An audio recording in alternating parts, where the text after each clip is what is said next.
It'll all happen very quickly. It'll also bring your grocery bill way down. I have more complaints on grocery. The word grocery, it's sort of simple word, but it sort of means like everything you eat. The stomach is speaking. It always does. Do you love Mr. President because of these tariffs? Who do you think voters should hold responsible? Oh, I think what's going to go up is jobs are going to go up and prices could go up somewhat short term. I'm sorry, can you say that again, mate? And prices could go up somewhat short term. Okay, how about you say it in slow motion now? And prices could go up somewhat short term. Cool. And let's remind ourselves of what you had to say during the campaign regarding this very issue. So when I win, I will immediately bring prices down starting on day one. We will end Kamala's war on American energy and we will drill, baby drill. We're going to drill. It'll all happen very quickly. This will rapidly drive prices down, lower interest rates, and put more money into the pockets of American consumers. It'll also bring your grocery bill way down. I have more complaints on grocery. The word grocery, it's sort of simple word, but it sort of means like everything you eat. The stomach is speaking. It always does. Interesting. Was that the same guy or your twin maybe? Donald Trump? No, I'm not concerned. We may have short-term a little pain and people understand that. Trump invited the press into his Oval Office again. The same Oval Office, by the way, that has followed a strict dress code for decades upon decades that, of course, until the real president held a conference the other day, was thrown out the window. Subservience, the likes of which we have never seen. The most powerless image of a president of the United States ever created by a camera. There it is. In that shot, Elon Musk is doing everything he possibly can to tell the world without saying a word that Donald Trump is not the boss of me. Donald Trump is the boss of the other adults in that shot, Stephen Miller and Will Scharf, and that's why they are following Donald Trump's lead on the dress code for the Oval Office, which is the same dress code that has existed for every previous president. The child was there as a power play by Elon Musk, demonstrating he can do whatever he wants in that room. But anyway, back to it. Yes, he finally admitted what even his prized megaphone of Fox News couldn't help but admit recently. Prices he promised would plummet day one are actually going in the other direction. Sir, as part of the reciprocal tariffs, would you also direct agencies to study the impact they would have on prices in the U.S.? No, there's nothing to study. There's nothing to study. It's going to go well. The United States is going to become a very, very strong economically country. Yeah. Do you love Mr. President because of these tariffs? Who do you think voters should hold responsible? Oh, I think what's going to go up is jobs are going to go up and prices could go up somewhat short term, but prices will also go down.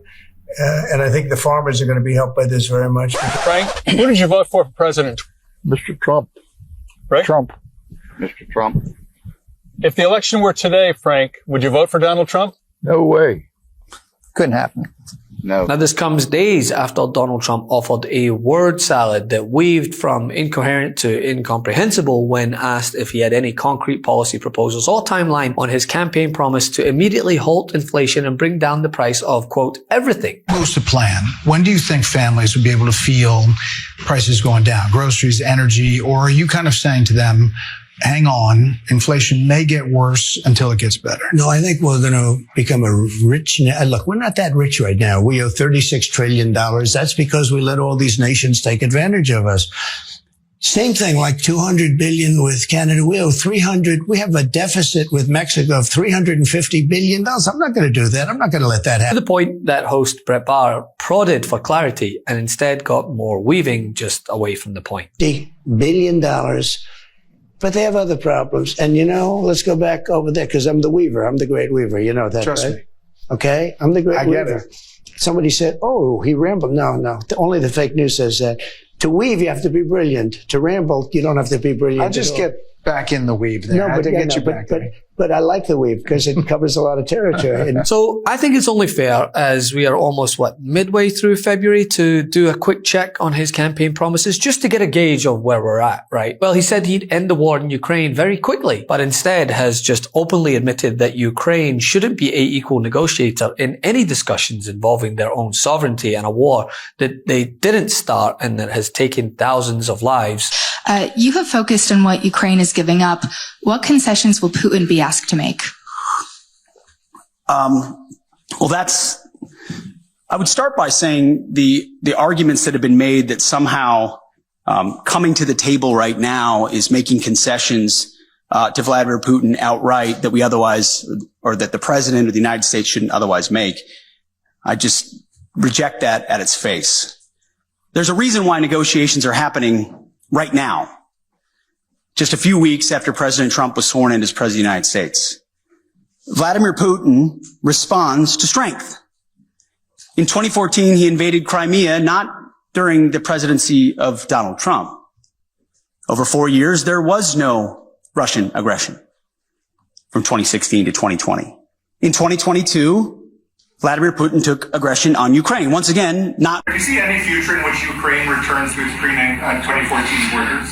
Well, I think Pete said today that that's unlikely, right? It certainly would seem to be unlikely. They took a lot of land and they fought for that land and they lost a lot of soldiers, but it would just seem to me, and I'm not making an opinion on it, but I've read a lot on it, and a lot of people think that that's unlikely. A response deemed so shocking in the international community that the German Chancellor declared a state of emergency in response. The Bundestag should come to a decision as soon as possible, declaring the war in Ukraine and its severe consequences for the security of Germany and Europe as a state of emergency in terms of Article 115, paragraph 2 of the Basic Law. This leads to our support for Ukraine, which is more important today than ever, no longer coming at the expense of the other duties that our state has to fulfill for its own citizens. And talking to people in the defense establishment, what I'm hearing are things like this.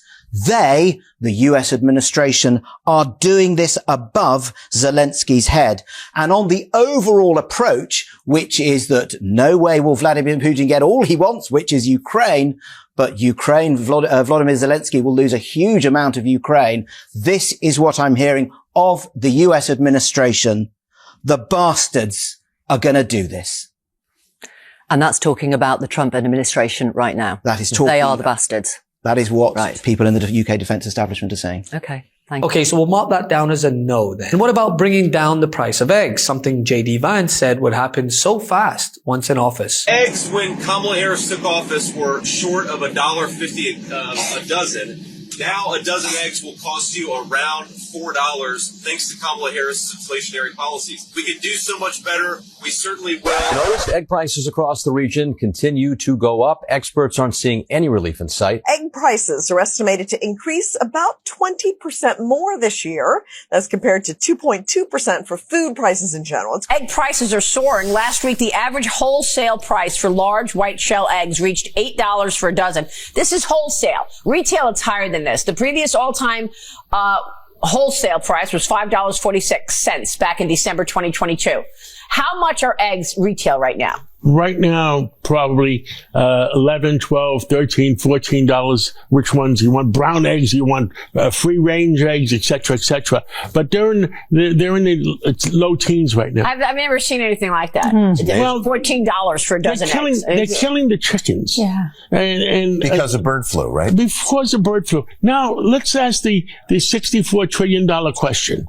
Is this another COVID crisis to greet President Trump?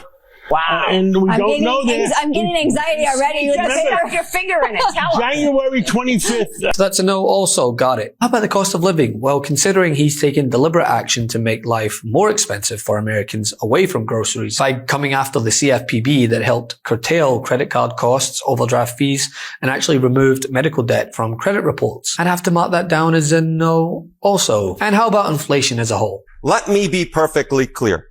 Inflation crushed the Joe Biden presidency. It ate it alive. If Donald Trump is not careful, inflation will crush his presidency and eat it alive, because that is where Americans want him to be focused. They want him focused on fixing the inflation problem and bringing prices down.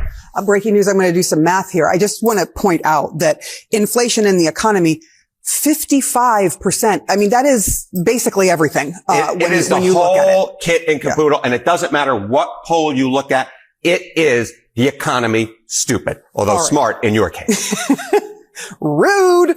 How are viewers and how are voters seeing Donald Trump and the work that he's been doing when it comes to the economy? Yeah.